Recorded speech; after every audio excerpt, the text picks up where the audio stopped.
Today I am going to address EMILE DURKHEIM as the second classical paper in your syllabus. Okay, so please listen to this entire lecture and try to take down this diagram completely, one after the other. Okay, let's begin with EMILE DURKHEIM. Now, who was EMILE DURKHEIM? EMILE DURKHEIM was a French sociologist, and in fact, after Auguste Comte, who is considered to be the father of sociology, but EMILE DURKHEIM would be considered as the first emeritus professor of sociology. In fact, he was the one who took forward sociology in a much broader and a much more contributing sense than Auguste Comte. Auguste Comte was just responsible for coining the term and developing the discipline, but to take forward the entire discipline comprehensively, it was EMILE DURKHEIM who was responsible, and hence EMILE DURKHEIM could actually be called the father of sociology as after Auguste Comte, because he was the one who first became the academician, the first emeritus professor of sociology in Europe. Let's look into how EMILE DURKHEIM contributed towards the development and the larger understanding of sociology as a new discipline. You see, as I have always spoken about, any subject having two parts to it, that is the subject matter and the methodology.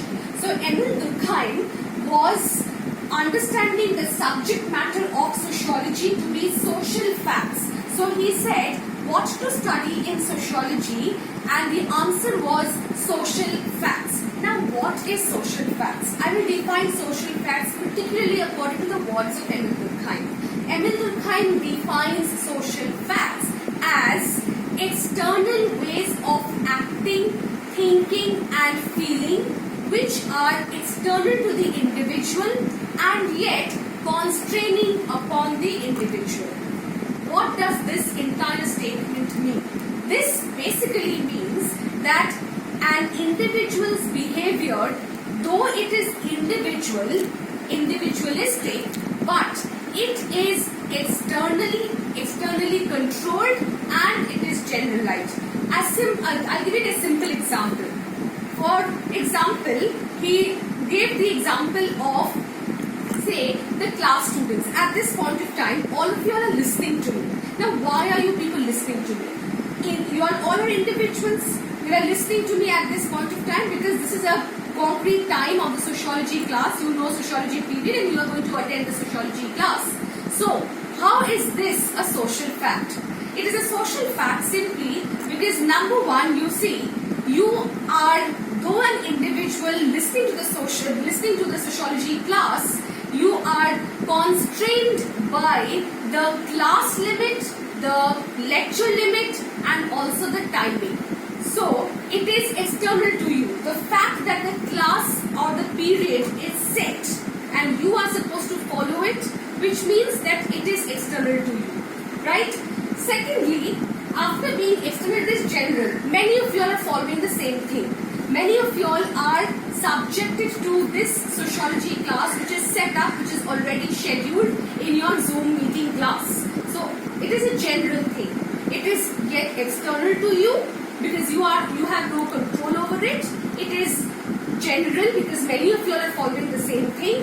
And thirdly, it is constraining, which basically means it is having a control over you.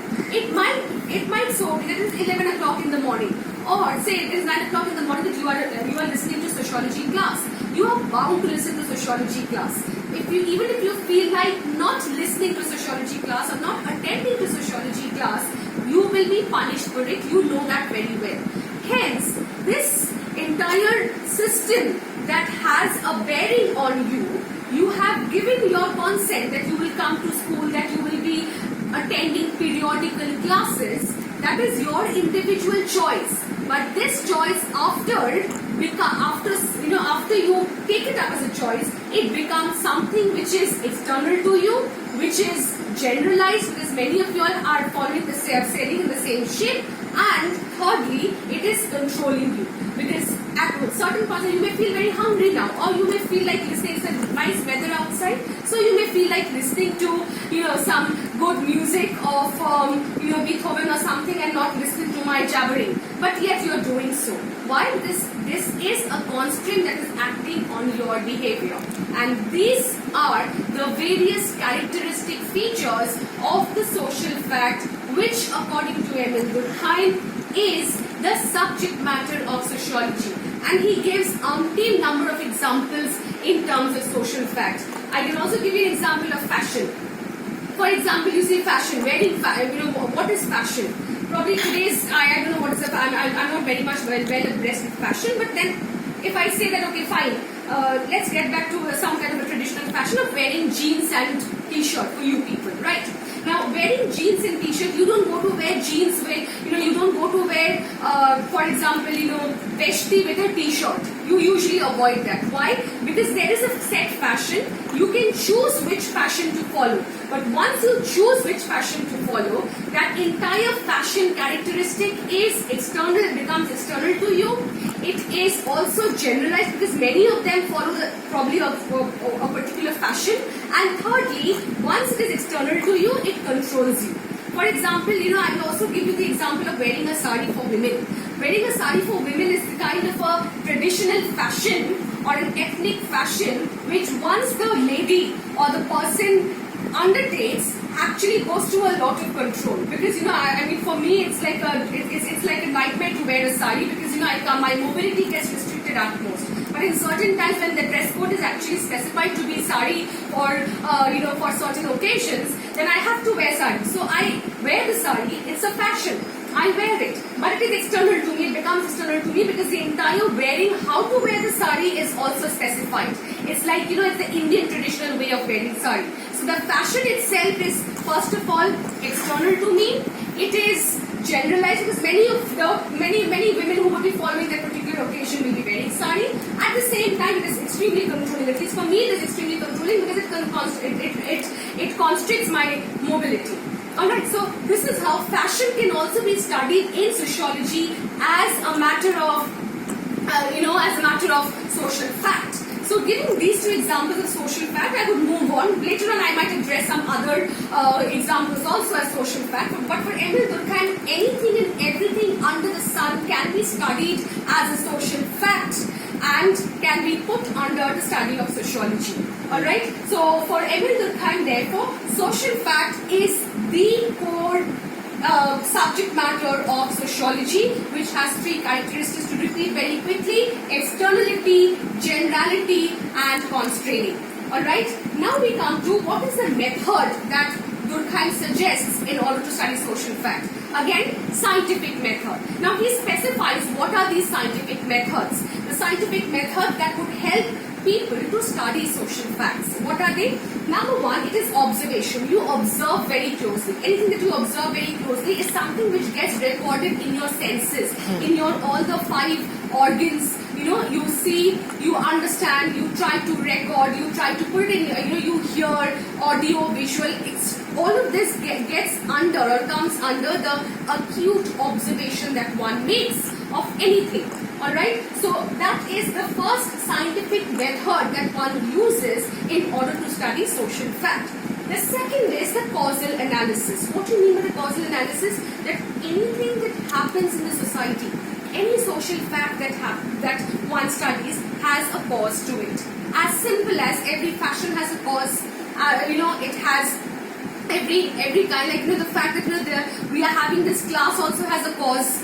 What is the cause of this class? To educate. I mean, that there is a need to open up minds of the individual, growing individual, as a result of which it becomes the cause of the class. Alright, so causal analysis therefore becomes the second scientific method to study social fact according to Emile Durkheim. The third is the functional analysis. What is the function of a particular social fact under study? For example, what is the function of education? What is the function of institutions like the dance schools or the yoga schools or the yoga classes? All these are also coming under social facts, which needs to be studied, which needs to be observed, which needs to have a cause, and which also needs to have a function. Unless and until a social fact serves to the society, one cannot consider that to be social at all. So anything that you study under the sun has to have a cause of its origin and also have to contribute towards the society, which is termed as the functional analysis. Alright, coming to the last one, that is comparative. You compare various aspects in the society, or you compare various societies, or you compare 2 or 3 groups within a society, how they function, what are the functional aspects, what are the contributing aspects to the entire whole, etc., etc. So all these are the 4 determinant features of scientificism that Emile Durkheim had propounded or advocated in order to study social facts, and this entire understanding gave way to the disciplinarian contribution, the academic contribution that Emile Durkheim would have towards sociology. Alright, now saying so, he himself undertook a number of studies. He himself did a number of studies in order to show how social facts can be studied scientifically following these 4 protocols of science as he talks about. The first thing I would like to address is suicide rates. He observed the suicide rates in Europe, and it's a fantastic study.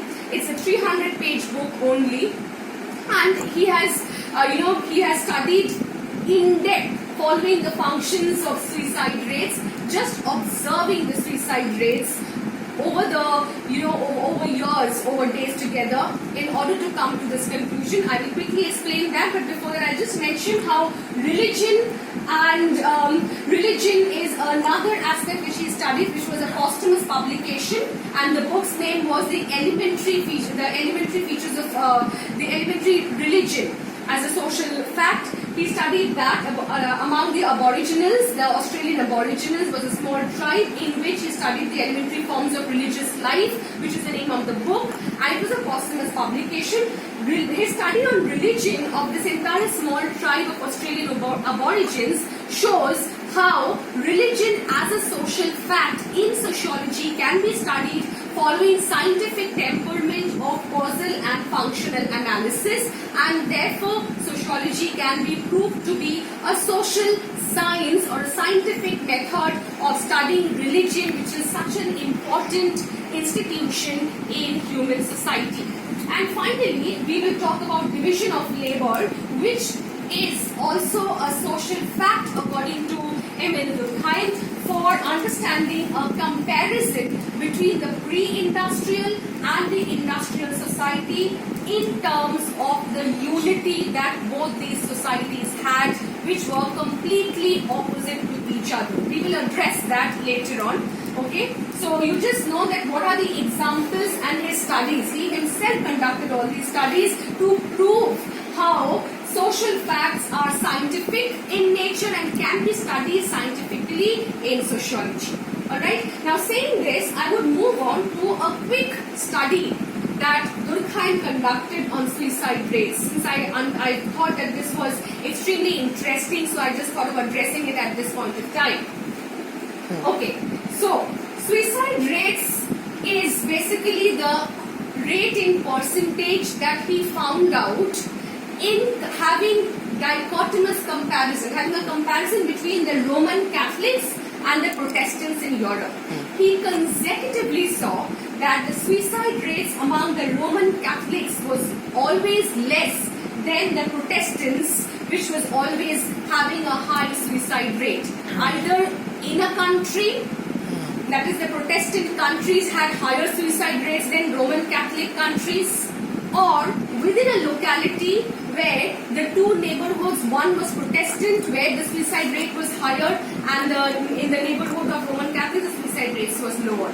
Across countries, within countries and inter-countries. In all these levels, he consecutively saw that the suicide rates among the Protestants was higher than that of the Roman Catholics.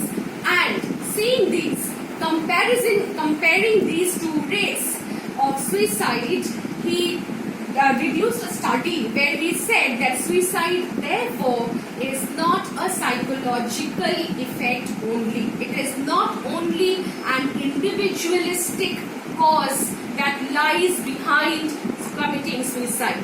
There are social forces, and there he brings as individual an activity as suicide to society society, to a social organizational understanding, to the holistic understanding of the social forces. He draws, let me explain this on a graph, okay. He says that there are two forces in society which if they are made imbalanced, then only suicide occurs. What are the two forces? Integration and regulation. Social integration and social regulation. When there is an imbalance between social integration and social regulation, then suicide occurs. How and why? You see, I'm placing it on the graph, okay. Now, integration in a society basically means what is the unity, how integrated you are. So, if I place integration on the y-axis, and regulation means controlling, the society controlling you, how much it is controlling you. If I place that regulation force on the y-axis, on the x-axis. Now, you all know that this is the x positive and this is the y positive axis. Let's first address integration. When integration, which is on the y-axis, if I see that if there in a society, if integration is absolutely utmost, that is maximum integration, okay, if there is maximum integration in a society, then people tend to forget about their individual desires, their individual needs, and go to commit a suicide, which came to be known as the altruistic suicide. I'll give you an example. The biggest example is the soldiers of a country. Now, the soldiers of a country forget about their lives. They are also, mind you, when they are choosing to become the front warriors, when they are choosing to become their country warriors, then they are actually getting into a suicidal understanding of their lives. So much so that they feel so much integrated towards their nation that they forget about their individual life, individual self, and want to give their life for the sake of the integration of the nation. And when they do so, the choice of going for being a country warrior is itself committing an altruistic suicide. A similar view I can give on the sati. What was sati? The Bengali women who would be, many of them were forced, many of them were took up as burning their lives out in the funeral pyre of their husbands. Why? Because they felt completely integrated towards the Hindu norms, Hindu culture, Hindu society. Most of them did not rebel. So this kind of suicide which took place, sati is also a suicide in that case, and so is the choice of being or choosing to be a country warrior. All of these therefore responds or exemplifies altruistic suicide. And why it is so? Because the individuals feel so much integrated into the social group that they forget about their individual bearing, that they forget about their individual lives. Just opposite to integration is complete lack of integration. When the individual is not accepted in the group, when the individual is completely lonely and he or she does not have any source of getting integrated to. See, every human being demands, why is a human being social? Because he demands other people's touch. It is necessary, that a person who is living, and therefore it is often said that if a person lives all by himself, lives secluded, there is a high possibility of committing suicide. Why is that so? Why does complete isolation, complete reclusion gives way to suicide? Simply because the individual does not feel one with a particular group. And if that be the case, there is complete lack of integration with the social entity at large for the individual, and therefore the individual commits suicide, which is known as egoistic suicide. In other words, egoistic suicide are those suicides committed by individuals who fail to integrate themselves in a particular social group. And the biggest example would be for the very recently that a girl committed a suicide because her father was not able to give her a cell phone. Why? Because she did not feel integrated within her classmates or with her classmates to get access to online classes and online lectures. So if she commits a suicide, it is basically the suicide which is known as the egoistic suicide. In fact, I'm sure you must be knowing about it that many people who probably not get a very good marks, who doesn't score very well, or who fails, okay, who probably fails in a class, goes and commits a suicide. You know why? Simply because the individual fails to accept that he or she will not be accepted within his group, within his batchmates, because he has failed. As a result of which, due to this complete lack of integration, he goes and commits a suicide, which is known as the egoistic suicide. So, where does the source of suicide lie? The source of suicide lies in the social forces of integration. It is therefore not individualistic. It is therefore not just individual psyche. It is having its origin or has a resource or source in the social factor of integration.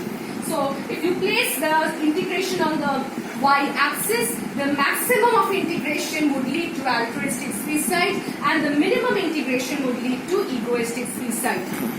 Similarly, just the regulating force. What do you mean by regulation? Controlling. Now, if the society is completely failing to control individuals, it will be creating an anarchy. What is the meaning of anarchy? Complete lawlessness or normlessness, which according to EMILE DURKHEIM is known as the condition of anomie, A-N-O-M-I-E.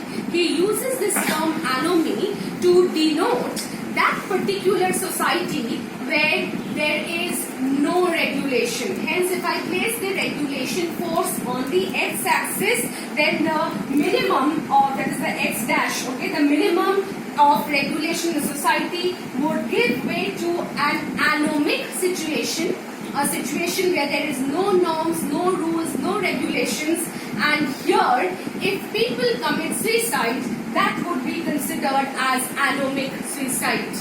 What would be an anomic suicide? You know, if you can give very contemporary examples of anomic suicide, what would that be? That would be, for example, the various suicide cases that took place due to economic depression. Economic depression in 1929 gave way to a complete world depression in the economic realm, right? Now, what happened then? What was the economic depression leading to? Complete anomie. There is no rules and regulation that was followed in the economic realm, and people who were falling out of the system, the old system, which was a failure, and the new system had not had not come up or had not been established yet. That period of transition, many people lost their jobs, didn't know how to get